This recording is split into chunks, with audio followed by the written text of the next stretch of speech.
ಕಾಲೇಜ್ಗೆ ಹೋಗ್ತೀನಿ ಅಂತ ಹೇಳಿ ಹೋದ್ಯಲ್ಲ, ಯಾತಕ್ಕೆ ಹೋಗಿದ್ದೆ? ಅಯ್ಯೋ, ನಿಮಗೆ ಗೊತ್ತಲ್ವಾ ಅತ್ತೆ, ವಿಶ್ವನ ಹತ್ರ ಜಾನ್ವಿ ಬಗ್ಗೆ ಕೇಳಿ ಕೇಳಿ ಸಾಕಾಗಿ ಹೋಯ್ತು. ಅವನಂತೂ ನನಗೇನು ಹೇಳಿಲ್ಲ. ಇವತ್ತು ಕಾಲೇಜಲ್ಲಿ ರಿಸಲ್ಟ್ ಅಲ್ವಾ, ಅವಳಲ್ಲಿಗೆ ಬಂದೇ ಬರ್ತಾಳೆ ಅಂತ ನನಗೆ ಚೆನ್ನಾಗಿ ಗೊತ್ತಿತ್ತು. ಅದಕ್ಕೆ ಅವಳು ನೋಡ್ಕೊಬರೋದಕ್ಕೆ ಹೋಗಿದ್ದೆ. ಅವಳನ್ನು ನೋಡಿದ್ಯಾ? ಮಾತಾಡಿಸಿದ್ಯಾ? ಅಯ್ಯೋ, ಮಾತಾಡ್ಸೋದಿರಲಿ, ಅವಳನ್ನ ನೋಡೋದಕ್ಕೂ ಸಹ ಆಗಲಿಲ್ಲ. ಅವಳು ನನ್ನ ಮುನ್ನೇ ಇದ್ಲು. ಇನ್ನೇನು ಜಸ್ಟ್ ನೋಡಬೇಕು ಅನ್ನೋಷ್ಟರಲ್ಲಿ ಈ ವಿಶ್ವ ಬಂದು ಕರ್ಕೊಂಡು ಹೋಗ್ಬಿಟ್ಟ. ನಾನು ಕಾಲೇಜ್ಗೆ ಹೋಗಿದ್ದ ವಿಷಯ ಅವ್ನಿಗೆ ಹೇಗೆ ಗೊತ್ತಾಯ್ತಂತ ಗೊತ್ತಾಗ್ತಿಲ್ಲ. ಛೇ, ನೋಡು, ಇನ್ನೊಂದ್ಸಲ ಹೀಗೆಲ್ಲ ಮಾಡಬೇಡ.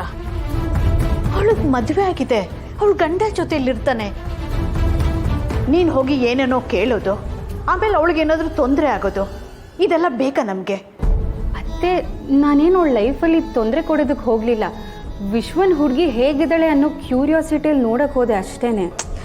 ಏನೇ ಆಗಲಿ, ನೀನು ಅವಳನ್ನ ಹುಡ್ಕೊಂಡು ಹೋಗೋದು, ಅವಳನ್ನ ಮಾತಾಡ್ಸೋಕೆ ಹೋಗೋದು, ಇದೆಲ್ಲ ಏನು ಮಾಡಬೇಡ. ಚೆನ್ನಾಗಿರಲ್ಲ. ವಿಶ್ವನೇ ಜಾನ್ವಿನ ಮರ್ತು ಹೋಗಿದ್ದಾನೆ ಅಂದಮೇಲೆ ನೀನು ಯಾಕೆ ಅವಳನ್ನ ಹುಡ್ಕೊಂಡು ಹೋಗೋದು? ನಿನ್ನ ಪಡಗೆ ನೀನು ಇದ್ಬಿಡು. ಆಯ್ತು.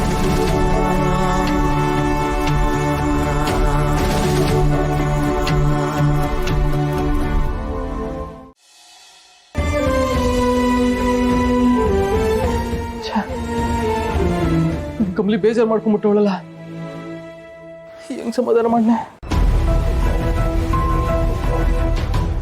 ಫೋನ್ ಹತ್ರ ಮಾಡಮ್ಮ.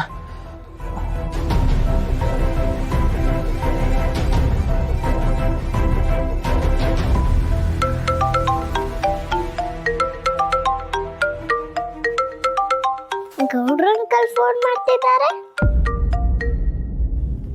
Hello uncle. ಓ ಮುದಮ್ಮ, ಏನವ, ಏನು ಮಾಡ್ತಿದ್ಯಾ? ಹೋಮ್ವರ್ಕ್ ಮಾಡ್ತಿದ್ದೀನಿ ಅಂಕಲ್. ಓ ಜಾಣಮರಿ ಜಾಣಮರಿ, ಮಾಡ್ಕೋ ಮಾಡ್ಕೋ, ಹಾಂ ಚಂದಾಗಿ ಬರ್ಕೋ. ಹಾಂ ಸರಿ ಅಂಕಲ್. ಮುದಮ್ಮ, ಅಮ್ಮ ಇಲ್ಲವಾ? ನಾನು ರೂಮಲ್ಲಿ ಇದ್ದೀನಿ ಅಂಕಲ್. ಅಮ್ಮ ಹಾಲಲ್ಲಿ ಇರ್ಬೋದು. ಓ ಹೌದಾ? ಏನವ, ಅಮ್ಮ ಹೆಂಗಿದಾರವ? ಅಂದರೆ ಬೇಜಾರೇನ ಮಾಡ್ಕೊಂಡಿದ್ದಾರಾ? ಅಂಕಲ್, ಅಮ್ಮ ಮೊದ್ಲಿನ ಥರ ಎಲ್ಲ ತುಂಬಾ ಬೇಜಾರಲ್ಲಿದ್ದಾರೆ.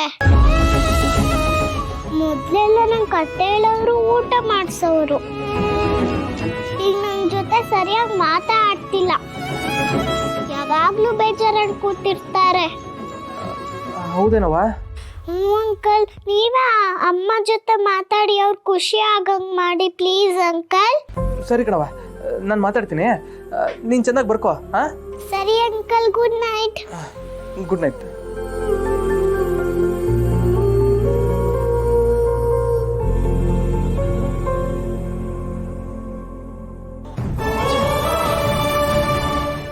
ನನ್ನಿಂದ ಮಗಿಗೂ ತೊಂದರೆ ಆಗೋಂಗಾಗೋಯ್ತಲ್ಲ, ಏನ್ ಮಾಡ್ನೆ?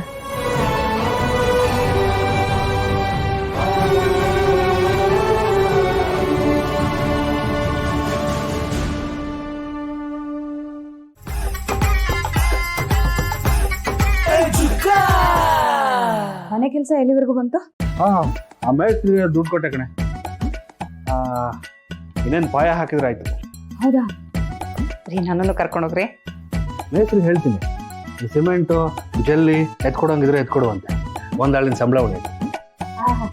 ಬಿಟ್ರೆ ಅದೇ ಕೆಲಸಕ್ಕೆ ಹಾಕೊಂಡ್ಬಿಡ್ತೀರಾ ನನ್ನನ್ನು? ಕೇಳ್ತಿದ್ದೀನಲ್ಲ. ಸುಮ್ಮನೆ ಕೂತ್ಕೊಳ. ಮಳೆ ಬೇರೆ ಕಾಟ ಕೊಡ್ತಾ ಇದೆ, ಗೋಡೆ ಒಂದು ಎಬ್ಸ್ಬಿಟ್ರೆ ಸಾಕು. ಉಳಿದಿದ್ದ ಕೆಲಸ ಆಮೇಲೆ ನೋಡ್ಕೊಂಡ್ರೆ. ಏನೋ ಒಳ್ಳೆ ಕೆಲಸ ಮೂರೇಟ್ ವಿಘ್ನ ಅಂತ ನಮ್ಮ ಮನೆ ಕಟ್ಸೋದಕ್ಕೆ ಎಷ್ಟೊಂದು ತೊಂದರೆಗಳು ಬರ್ತಿವೆ ಅಲ್ವಾ? ಅದಕ್ಕೆ ಅಲ್ಲ ದೊಡ್ಡವ್ರು ಹೇಳೋದು, ಮನೆ ಕಟ್ಟಿ ನೋಡೋ, ಮದುವೆ ಮಾಡಿ ನೋಡೋ ಅಂತ. ದೇವ್ರದೆಯಿಂದ ಎಲ್ಲ ಚೆನ್ನಾಗಾದ್ರೆ ಸಾಕು, ಲೆಕ್ಕ ತಪ್ಪಿದ್ರೆ ಅಷ್ಟೇ ಸಾಕು.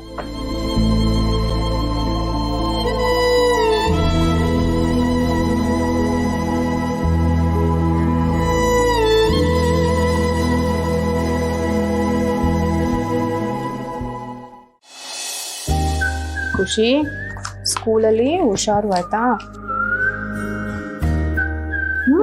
ಖುಷಿ,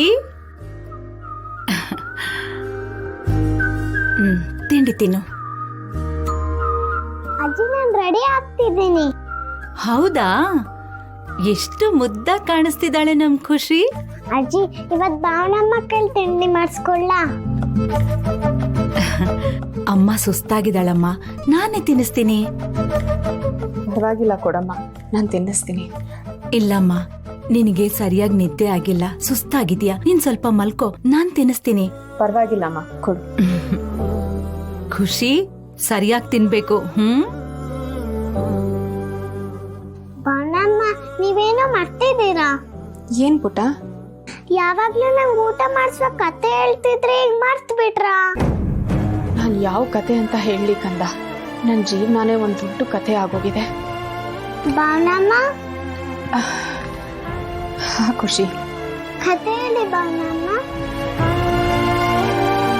ಒಂದೂರಲ್ಲಿ ಒಬ್ಳು ರಾಣಿ ಇದ್ಲಂತೆ. ಆ ರಾಣಿಗೆ ಒಬ್ಳು ಪುಟ್ಟು ರಾಜ್ಕುಮಾರಿ. ಅವರಿಬ್ರು ಖುಷಿಯಾಗಿದ್ರು. ಆದ್ರೆ ಅವರಿಬ್ರ ಮಧ್ಯೆ ರಾಕ್ಷಸ ಬಂದ್ಬಿಟ್ಟು ಅವ್ರ ನೆಮ್ಮದಿ ಎಲ್ಲ ಹಾಳು ಮಾಡ್ಬಿಟ್ಟ.